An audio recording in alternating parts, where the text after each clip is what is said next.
Boa noite, pessoal. E aí, como é que vocês estão? Nós vamos dar aqui continuidade, né, à nossa matéria. Espero que vocês estejam interagindo aí com o nosso AVA, realizando as nossas atividades, assistindo as matérias que estão sendo proposta para vocês, viu? E qualquer dúvida, né, lembrando, estamos à disposição de vocês. Bom, vamos lá então. Hoje nós damos sequência e iniciamos a nossa unidade 2. Então, nós vamos para a nossa aula 2.1.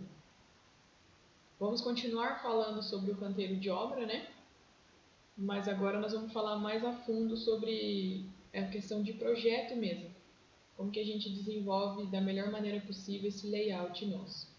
Então, a matéria se chama Canteiro de Obras, Projeto, Mobilização e Organização.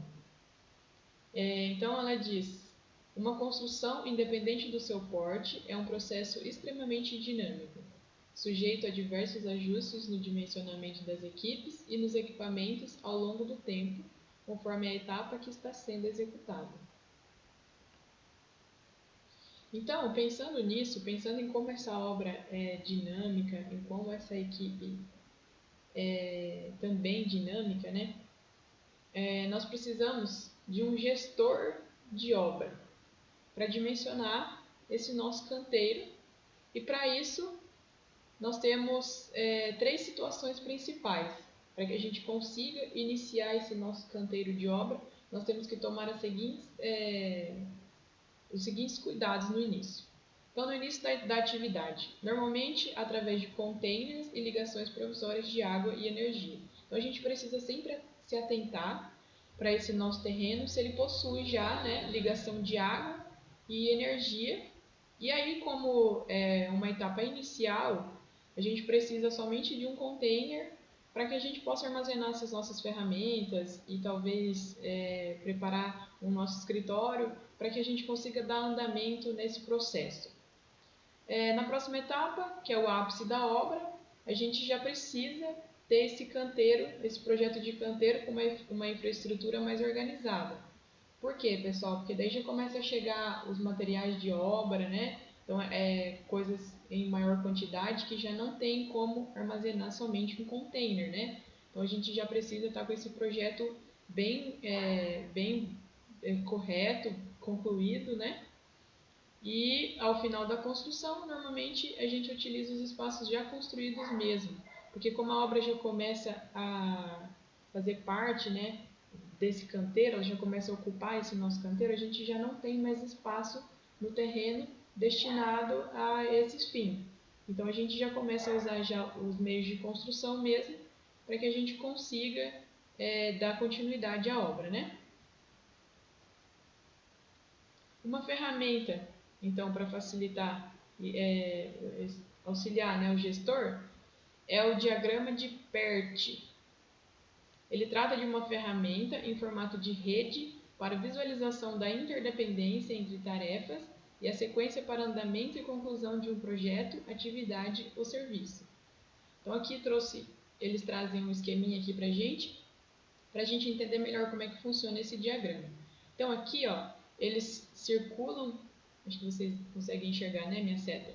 Eles circulam aqui as etapas e através da flecha eles determinam quantos dias são destinados para cada etapa de obra. Então aqui eles começam com a elaboração do projeto do canteiro, né, que é a atividade 1.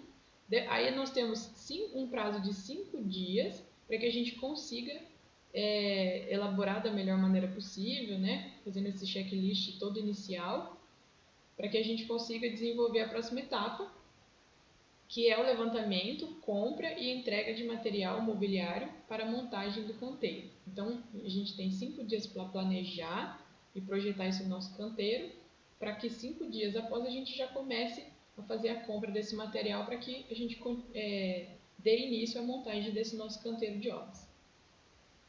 Depois, aqui ele se projeta em 2 flechas, né? Que é construção do tapume e aluguel de container e construção dos elementos em madeirite da área de vivência. Então aqui ele dá um prazo de 3 dias para que a gente conclua essas duas, para que a gente comece, né, essas 2 etapas. A construção do tapume, vocês podem observar que ela vai até o fim, né? Dessa nossa construção. E aí, após o aluguel do nosso container, como eu disse, né, para essa etapa inicial, para que guarde os materiais iniciais, vem a ligação de água, energia elétrica, telefone e internet, certo? Então a gente precisa de ter todos esses amparos para que a gente comece a obra, né, da melhor maneira possível. E aí, continuando aqui.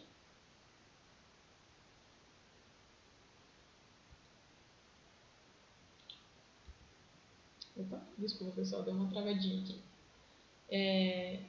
Então aqui, ó, nós passamos, depois de 3 dias, nós temos já que estar com as etapas de posicionamento de mobiliário e equipamento, montagem de almoxarifado para estoque dos materiais. Então aqui nós temos mais 2 dias úteis para que cheguemos ao fim, que é a utilização do canteiro de obra, para que a gente consiga dar início aí à nossa obra, né? Então aqui é um esqueminha bem bacana, né? Que ele vai dividindo assim por etapas, então fica bem organizado mesmo. E aí, do primeiro dia ao fim, nós temos uma somatória de 20 dias. Então, nós temos aí uma média de 20, né, a 30 dias para a montagem desse canteiro de obra, que a gente não atrase mesmo o início da nossa obra. Nos casos em que será necessária a terraplanagem e movimentação de terra e entulho no terreno, é comum que o espaço para canteiro fique reduzido. Então, se a gente tem lá um terreno que é muito íngreme, né, que a gente precisa fazer corte, aterro, movimentar essa terra, então a gente não pode ocupar essa parte do terreno, né, porque ela precisa de um tempo também. Se a gente for fazer, no caso, o aterro, a gente precisa de um tempo para que essa terra se assente, né, então não é recomendado que a gente faça nada de canteiro de obra nessa parte do terreno. Então, com isso, nesse início das atividades, a estrutura montada acaba sendo mais provisória, utilizando-se containers e banheiros químicos, por exemplo. Então, quando isso acontece, como isso vai estar mais para o início da obra, né? Então não tem problema que a gente utilize a princípio containers. Também os containers são muito utilizados hoje para obras menores, né? Quando a gente faz construção de casa, por exemplo, a gente não tem um terreno muito grande disponível para fazer um canteiro, né? Então o pessoal vem utilizando bastante esse aluguel de containers, porque normalmente a casa ela ocupa praticamente todo o terreno, né? Então não podemos demandar espaço para armazenamento de outras coisas.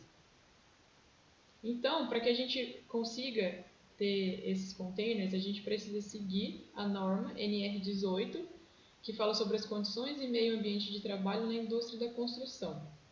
E aí nós precisamos atentar aos requisitos para utilizar esses containers. Eles têm que ter ventilação natural, conforto térmico, dimensões mínimas, conforto, higiene e segurança contra choque elétrico. Tá? Então, todos esses containers precisam seguir essas normas aqui. E aí, segundo Saurinho e Formoso, o planejamento do canteiro envolve as seguintes etapas. Na análise preliminar, é recomendado o uso de um checklist para o levantamento das necessidades. O gestor da obra deve saber, de antemão, as técnicas que serão empregadas para se lembrar de considerar os materiais e equipamentos que passarão pelo canteiro e disponibilizar espaço para eles. Então, é o que a gente já falou ali atrás, quando a gente citou o diagrama, né? A gente precisa já preparar,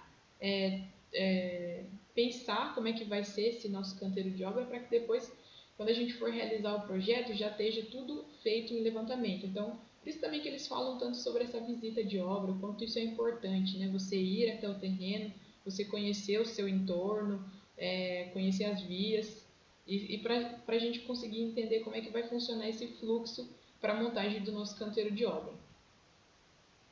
Aí, seguindo, ele fala sobre o arranjo físico geral e detalhado, que é o estabelecimento do posicionamento dentro do terreno de cada instalação do canteiro. Então aqui começa já a preparar o layout. Detalhamento das instalações, estabelecimento das quantidades e tipos de imobiliário, especificação dos revestimentos, como devem ser armazenados os materiais, equipamentos e ferramentas em cada local. E o cronograma de implantação, que é a apresentação das fases do layout do canteiro, explicitação do andamento da obra e como cada evento principal altera o canteiro. Então aqui também ele cita já um pouquinho como a gente disse ali no diagrama, né? Como é que vai funcionar todas essas etapas até a conclusão desse nosso canteiro de obras. Com a implantação do canteiro, faz necessária sua manutenção contínua. Nesse sentido, algumas ferramentas do sistema de gestão da qualidade podem auxiliá-lo.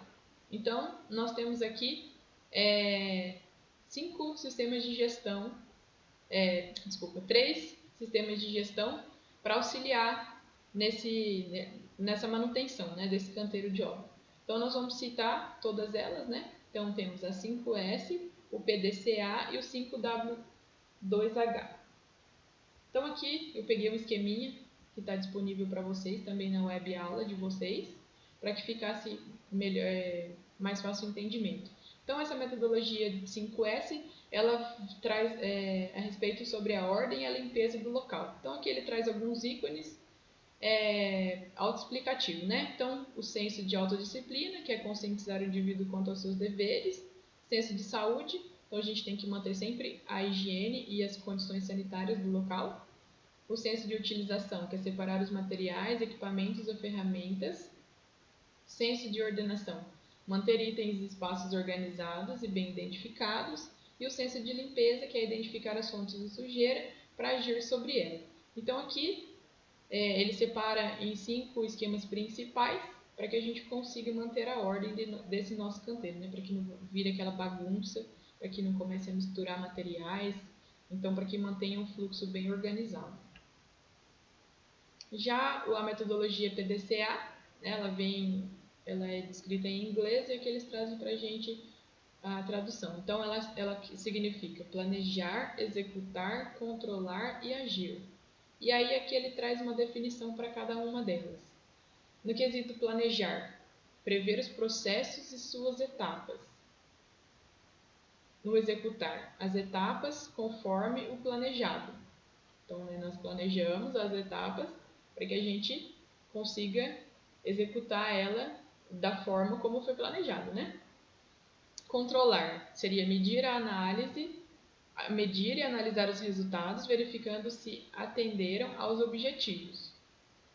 E aí, por fim, o agir diante dos resultados, a fim de melhorar seu desempenho continuamente. Então, assim, a gente vem planejando, né, para que na hora de agir a gente consiga ter o melhor desempenho possível nesse nosso planejamento.